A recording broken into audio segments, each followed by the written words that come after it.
For a rivalry as big as Beth versus Jamie, it's disappointing that it stayed stuck in the same place for so many seasons.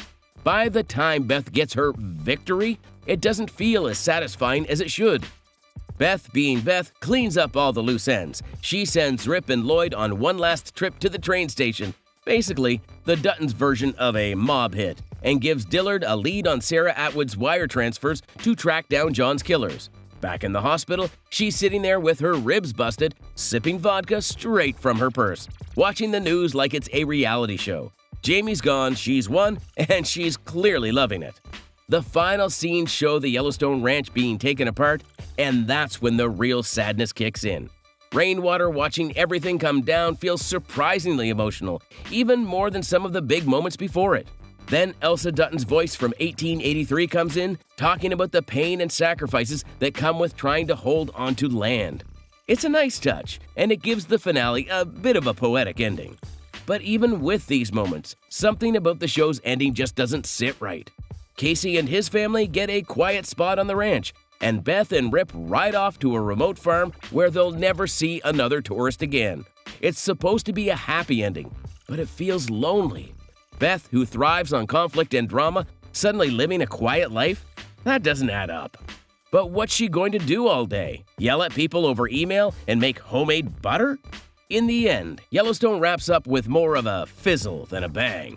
The show is built on big family drama, epic fights, and emotional stakes, but the finale doesn't hit as hard as it should. It ties up the loose ends, sure, but it feels rushed and a little hollow. The Dutton Empire crumbled, and the survivors are left scattered and bruised. After years of build-up, this was supposed to be the final showdown. Instead, it feels like the story just quietly packs up and leaves. And well, the fans were upset, of course, but there was one person who couldn't bring himself to care about the saga. Guess who? Kevin Costner's reaction to Season 5. Yellowstone's final season has come and gone, and it did not hold back when it came to shaking things up, especially with Kevin Costner's exit. The big question leading up to the finale was how the show would handle Costner's departure. And now we know. John Dutton was killed off, but the way it all played out? Let's just say Kevin Costner wasn't exactly thrilled. In the episode, John's death was framed as a possible suicide, only for hints to drop later that Jamie's scheming girlfriend, Sarah Atwood, may have orchestrated a hit on him. It was a shocking twist for such a major character, but apparently, Costner didn't even know the episode had aired until after the fact. Speaking on the Michael Schmerkonish program on SiriusXM, Costner admitted, "I didn't know it was actually airing last night. That's a swear-to-God moment. I've been seeing my face all over these ads thinking, gee, I'm not in that one. I'm not even in this season. But I didn't realize it was the thing until someone called me this morning." Yep, Costner found out secondhand that John Dutton's swan song had already hit screens. And while he knows how the story ended for his character, he hasn't actually watched the episode himself, and he doesn't seem to be in any rush to do so. "I heard it's a suicide," he said, before pausing to add, "so that doesn't make me want to rush to go see it."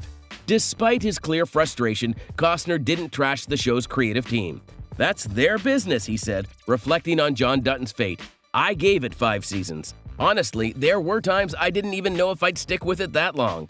A couple of times we talked about possible endings for me, and well, I heard what they did." Costner was careful not to completely shut the door on the decision, adding, "They're smart people.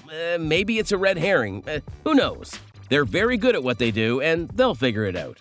While Yellowstone fans were left stunned by the way John Dutton's story ended, it's clear Kevin Costner is ready to move on. The actor seemed more focused on his next projects than on revisiting the show's final stretch. Now, Costner wasn't looking for any drama, but let's say there was one of his former co-stars who got a little shady about his exit. Luke Grimes shaded Kevin Costner. Luke Grimes, who has portrayed Casey Dutton on Yellowstone, recently shared his candid thoughts on the series in an interview with Esquire. Reflecting on the show's conclusion, Grimes opened up about his mixed feelings, describing his relationship with Yellowstone as acrimonious, largely due to his self-critical nature. "I want to like the show, and I bet one day I will, but it was kind of hard to because I was still in it," Grimes admitted. "I want to give it a couple years and just cleanse the palate. Then I'll go through it." As he reflected on his time working on the show, Grimes also acknowledged how Kevin Costner's absence impacted the production. To be really honest, there was a part of Kevin being gone that meant some of the conflict was gone, he said. Obviously, it didn't make it super fun to be around. Not pointing any fingers, but it was actually the easiest season we've filmed. Yikes! Was he calling Costner a troublemaker? Seems like it. Apparently, between the Costner and Sheridan feud, Grimes did pick a side. Regarding Yellowstone's final season, Grimes feels that it's good timing. Having spent nearly 7 years portraying the character of Casey, he noted, 7 years is a long time to do anything, and I had never played a character for more than a few months before. I've loved all of it. Grimes also addressed the impact of Costner's exit, which had been linked to a rumored feud with creator Taylor Sheridan. The delay in the final season, reportedly lasting nearly 2 years, left fans in suspense. Grimes, however, sees the departure as a natural evolution. Hopefully everyone can see that it was time, he said, acknowledging that changes were necessary as the series wrapped up. But fans couldn't really care about Grimes' comments. They were busy creating a frenzy about the finale.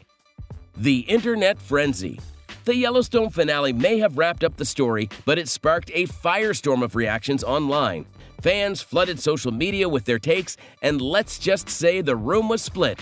Big time. Some viewers praised the ending, calling it poetic and a fitting send-off for the Dutton saga. Others, not so much. The loudest critics didn't hold back, with some even comparing it to the famously divisive Game of Thrones finale. One frustrated fan at JustinRayleigh_15 didn't mince words. It is official. Game of Thrones is no longer the worst finale season of any TV show ever. Yellowstone has taken that award. What a disaster of a final season. #Yellowstone, #Yellowstone TV. Yikes. Another user, Michael Vitale, kept it short and not so sweet. Dumb ending. #Yellowstone, #Yellowstone TV. But it wasn't all doom and gloom. Some fans were more optimistic, choosing to look ahead at what the finale might mean for the Yellowstone universe. User at NJ Ramen tweeted, after that finale, I wonder what the premise of the next season, Beth and Rip spinoff, will be. I guess we'll see. Whether fans loved or hated the final chapter, one thing's for sure. Yellowstone had everyone talking right until the end, and now the spinoff is just on the horizon. Yep. You heard that right. The spin-off news. The Yellowstone saga is far from over. While the Season 5 finale closes one chapter, fan-favorite characters Beth Dutton and Rip Wheeler will ride on.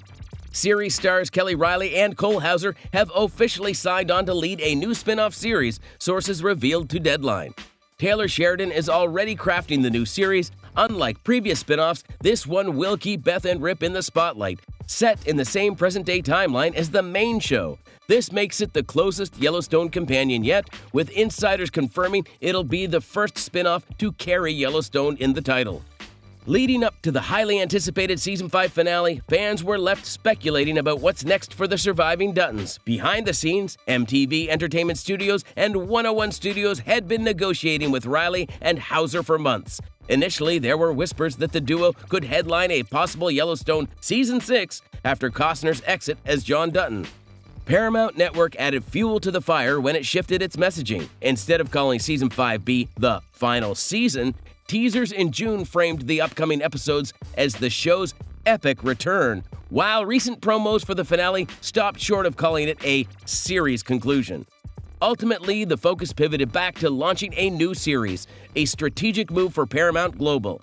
Unlike the flagship Yellowstone series, which streams exclusively on NBC Universal's Peacock, due to a prior deal, the new spin-off will remain firmly within Paramount's ecosystem.